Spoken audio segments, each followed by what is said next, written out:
10 Steps to Faster and Easier Modern Social Media Marketing. In this video, I'm going to give you an overview of the 10 steps I'm going to teach you in this training. This training is a product of many failed experiments. Believe me, if you've been exposed to some type of hot or groundbreaking social media marketing technique or strategy, I've been there. I've done that. This training is a product of all my experiences. I know what works and I know what doesn't. I also understand that people have different skill levels, time horizons, and project resources. I understand the limitations. I understand most people's concerns regarding social media marketing.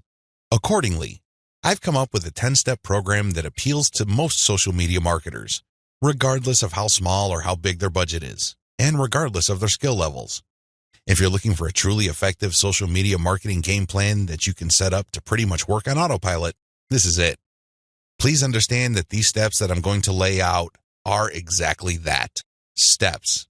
You need to follow them. You can't skip a step. You can't assume that since I mentioned certain keywords or I'm talking about certain themes and topics that you have mastered this already. I need you to look at all this information with an open mind and pretend you are learning social media marketing all over again. If you don't have that mindset and you are all too eager to skip steps, don't be surprised if the plan that I'm teaching you will not work for you. How can it? You zip through it. You rushed. You skipped through certain key parts. You need to be patient with this program by going through each step. Don't go to the next step until you've mastered the step you're on. I know you're busy. I know you don't have the time, but you need to do this right. Otherwise, you only have yourself to blame if things don't work out. Are we clear? Okay. Here are the 10 steps to faster and easier modern social media marketing. Niche research and targeting. Content curation. Reverse engineer your competition's top content. Create fine-tuned payload content. Market your mailing list right. Unlock the power of repurposed multi-platform content. Automate content sharing. Scale up your targeting. Sell to your list differently. Reinvest your profits the right way. Those are the 10 steps. I know they sound pretty simple. They definitely appear pretty straightforward, but the devil, as always, is in the details. See you in the next video. How to do niche research and targeting the right way. I can't even begin to tell you how many times I've run into social media marketers and they automatically want to know about traffic generation. Forget about niche research. Forget about consumer intelligence. Don't worry about setting up the right site to get in front of the right target audience eyeballs. Let's just skip straight to the good stuff. That's the kind of mindset that I run into all the time. And that's why a lot of people struggle in this game. You have to understand that until and unless you find yourself barking up the right tree, you're just going to be chasing your tail. I know I'm using a lot of dog analogies, but these are the most appropriate. Most people are simply just chasing their tails and wasting a whole lot of time doing stuff that doesn't really add to their bottom line. A lot of these, and I would guess all of them, can be quickly dispensed with if people only did niche targeting ahead of time. In other words, know your audience. Since you have a clear profile of who your target audience is, the next step is to go to these different social media platforms and find them there.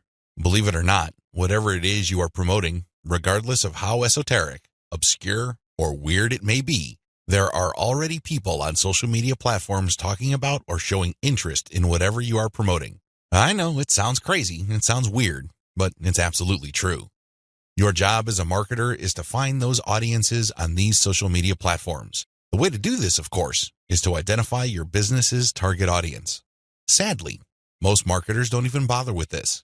Instead, they just look at social media marketing as a simple task of finding traffic. That's it. That's the name of the game. That's all there is to it. If you want to be successful, you need to be clear about who your target audience is. And believe me, this is not always easy. You're going to run into the temptation of making educated guesses about who your target audience members are. Most of the time, that doesn't work. Thankfully, there is an easier way.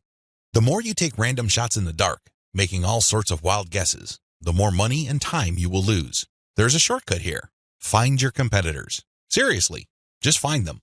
And let me tell you, regardless of how weird, esoteric, or seemingly unknown your niche is, there will be at least one competitor on social media. Find that organization or business and let them do your niche and target audience research for you. Since they've already started and are already speaking to your audience, find out who your competitors are and look at their social media profiles. Reverse engineer who they're following. Pay attention to who they're targeting. Look at how they categorize themselves. In the most simplest terms, pay attention to the hashtags they use with their content.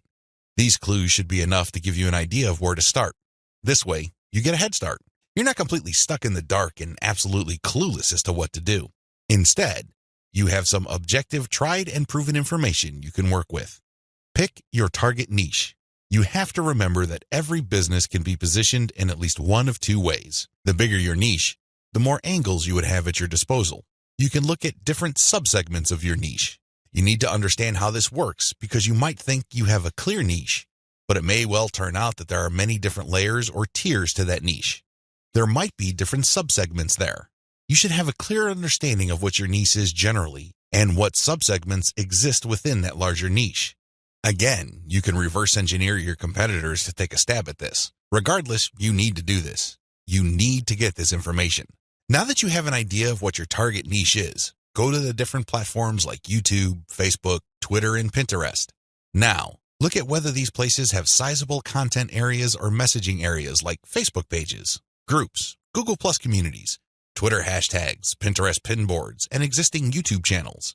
Pay attention to these places and see if your niche is big enough on those different platforms. If you notice that a particular platform doesn't really feature that much content for your specific niche, this is a red flag. The demand may not be there. The audience size might not be worth your while. On the other hand, if you see there's a lot of videos regarding the topics that you're going to be hitting, this may be a good sign. But you need to do another level of analysis. Pay attention to the number of competitors you have. If there seems to be a huge number of competitors fighting over the same niche, then this is going to be a problem. But if it turns out that there's a lot of content targeting your niche, but they're only produced by a handful of people or organizations, this is an encouraging sign. Also, pay attention to how active your target audience members are. Look at the content that's being shared regarding your niche. Do you see a lot of engagement? Do people share this stuff? Is this hashtag quite prevalent? Look for these and other objective indicators of activity. When you wrap your mind around these indicators, then you should have a clear idea of whether you should target your niche at a particular platform or whether you should ignore a platform altogether. List out your niche indicators. While you're doing reverse engineering, pay attention to how your niche is indicated on platforms. These involve hashtags, categories, keyword targets, labeling patterns, and tags. Use these to do the analysis I described above. Again, in any niche, there are sub-niches. So your goal here is to find a sub-niche or a way of positioning your content so you don't run into a ridiculous amount of competition. You're still tapping into a sizable pool of demand, but you're not making things impossible for yourself by running headlong into well-entrenched professional competition. You will probably need to keep experimenting with different sub-niches until you find one that is promising enough.